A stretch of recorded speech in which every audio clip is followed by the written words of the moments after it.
This will be a different style video for today, and this is more of a prime example of why I choose to not play ranked like at all on UFC 5, because a lot of people have this type of style where, you know, it forces me to play a certain way and they're trying to exploit, you know, broken mechanics within the game, such as the clinch. The clinch is one of the biggest ones. They'll just keep clinching you, clinching you, clinching you. You know, this is a video just showing you guys, yes, I can beat these styles, and it's not one of those, oh, you know, I don't know what I'm doing, and that's why I don't do it. It's just, it's not enjoyable at that point, you know? I saw him go Brian Ortega. It was late at night, so I was like, he has a chance to be a clinch spammer, right? So my perfect pick for that in this weight class is going to be Prime Volk. You may ask why. Well, he has 100 cardio, so he can have a lot of endurance or grappling, and he has 100 self-defense. So this guy's really good at grappling. You know, I definitely have some protection, at least to be able to survive a submission or two, depending on what situations we're in. And I have the wrestling threat back with really high level of ground striking and overall fast footwork, so I don't have to be forced to stay right next to him all the time. I could try to use some footwork. And his really fast, you know, kicks, you know, especially to the body, you know, because he's a great kickboxer. But we're just trying to neutralize him right now. We're working his body. We're making him muscle modify, punching his body as much as we can, you know. But I do face these meta styles, you know. I face some on stream, you know, that just, you know, go crazy and just try to block break you. I lose them sometimes, but a lot of times I'm able to beat them. But is it fun? Is it satisfying? To me, honestly, I don't think it is. Like when I beat this guy, for example, right? You know, this is like a perfect example. I got offline, you know? Like I was chilling, having a late night gaming session. A friend was supposed to hop on. He didn't hop on, but it just made me hop offline, bro. I'm like, you know, it just kind of, I'm like, I'm probably going to run into more weirdos. It's later at night. It is what it is. So I was like, yeah, I probably end my gaming session here. So I literally got offline after this fight. It's more mentally draining because, you know, this is a really good tip for people who get stuck in that backside position where people don't move. If you fake that rear naked choke, you could build a lot of GA off it. Same here if they're just sitting there in back mount like I'm doing right now. And I got a whole bunch of GA. You know, I did get back flat. Those are really good for people who are stalling. You know, because look, it takes both of our stamina, and it's not really counting as a full denial for the bottom fighter. So if you do have someone just laying a back mount or you're stuck in backside, this is, I would say, a really good thing to do. I learned this from Romero, a very high level, you know, top ranked player, former ESFL champion.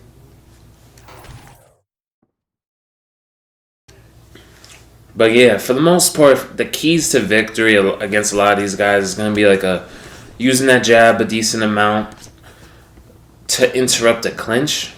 And then like when you're hitting them with jabs, you know, mix in some body uppercuts and blend that in with the lead hook into the rear body uppercut and recycling those combos because, yeah, I constantly interrupt the clinch and hit his body. And I have to play real meta, you know. Because if I don't, and I start playing slow, he's going to rack up damage from constantly clinch spamming. So, we just got to take our time here. Because we won that first round for sure. So, there's no need to, like, rush. For most part, I see his striking is not really the greatest. I'm finding a lot of openings to land. And, like, if we're winning the head health battle for the most part. And, yeah. I mean, respect to all the players that can play clean and still, like, have the mentality to still play ranked. I just don't have that. I'd rather put on more entertaining fights for you guys and teach you guys to be better players than to play against this all day. Because I'll tell you, my videos would be a lot less entertaining if I face guys like this all day. Because you would just see the same like 2 or 3 combos I would have to throw to constantly like interrupt his clinch attempts. And, you know, some are just worse. Then some start slip clinching. Some start doing like double leg bails, like every time you throw more than 2 punches, which he hasn't done just yet.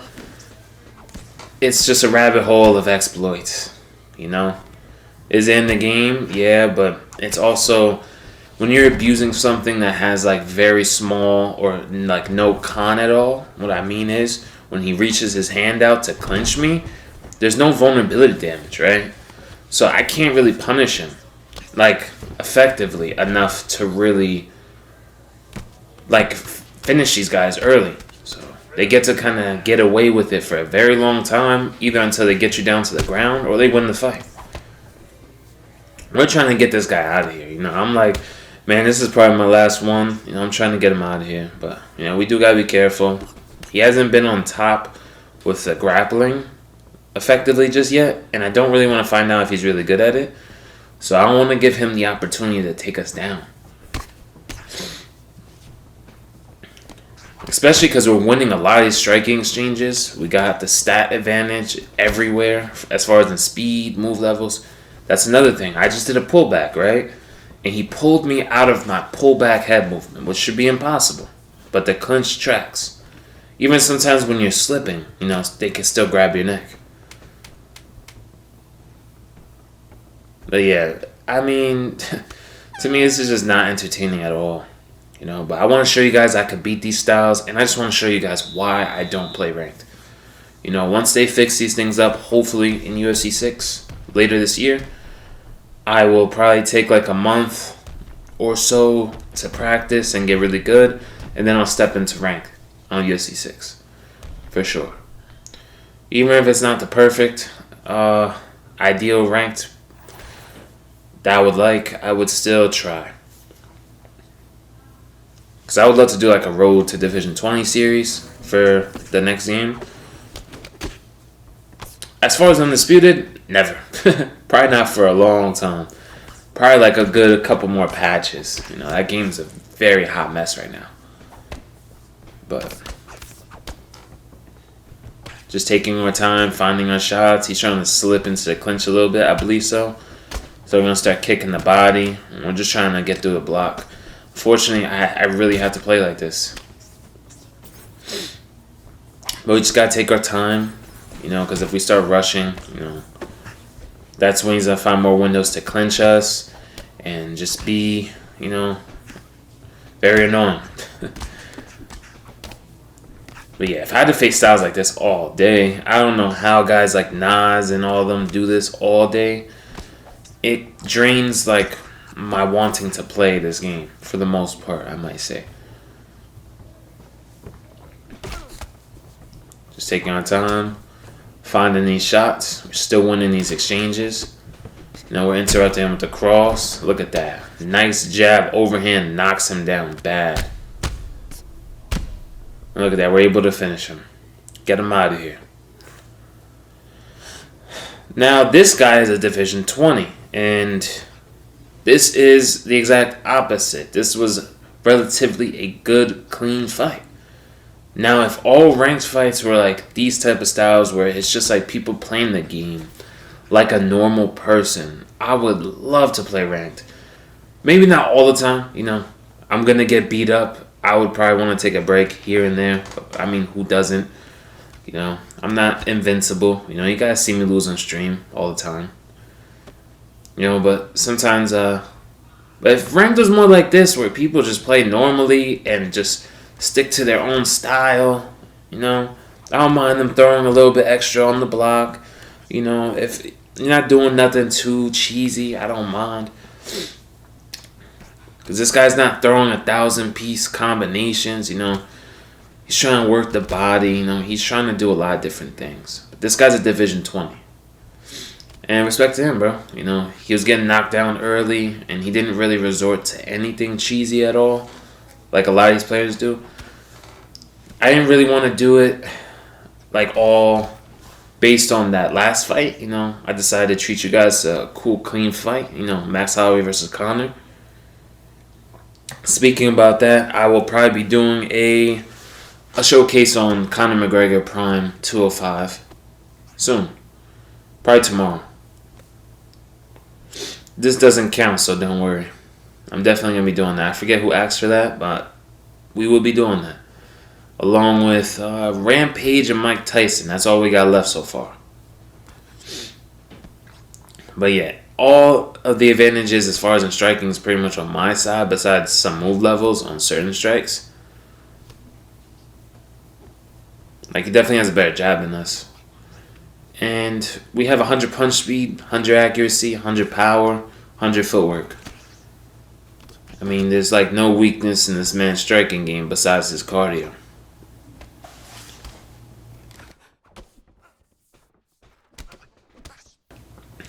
You know, we definitely won the round, but, you know, I just want to make sure I'm not showing my opponent like I'm backpedaling too much, because then he might start trying to push me and get comfortable and get momentum. So I'm giving him kind of, you know, some looks like if I am pressuring him, but I'm really not, you know, because I already won the round off that knockdown.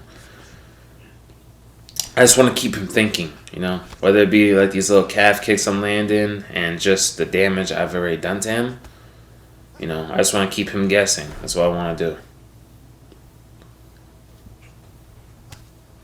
Because if he thinks we're just going to backpedal every time we get a knockdown or a rock, he might start to go crazy and start unleashing crazy combos on us. So we still want to give him the illusion we are still pressuring him. But we're really not, you know, we're just selecting some shots, just giving him that illusion, that ghost pressure, I like to call it. I forget where I heard that from, but ghost pressure is kind of like where you're just in their presence, not throwing too much or anything at all, but you're giving off the illusion you're pressuring them. That's a good way to get better at boxing, because, see, like this guy here, you don't have to throw all that much, because, like, look, he keeps getting caught. You know, it's not that he's a bad player. It's simply put that, you know, I have 100 power. So constantly exchanging like that, like if he lands 3 punches, all I have to do is sometimes land one good one or 2. I don't have to land nearly as much. Look at that. We rock him again. Trying to get him down, but he does survive. Like I said, we're not really going to be backing up. I believe this one was on stream. I believe so. So I pulled this one from my stream. I really liked the fight because I was proud of what I was doing, because I told you guys, pressure boxing, winning exchanges is my weakest game, right? That's why I lose to a lot of pressure boxers. So for me to do it against a really good competent Division 20 and have a lot of success and get better at it, it feels really good to make some progress. Still taking our time. Look at that. We hit him a nasty duck counter. Just taking our time right here. Or counter, you know, if he comes at us one more time, bang! That's it. We just leave him dead. Hey, I hope you guys enjoyed the video. You know, we upload every single day, so stay tuned. Respect to our opponent.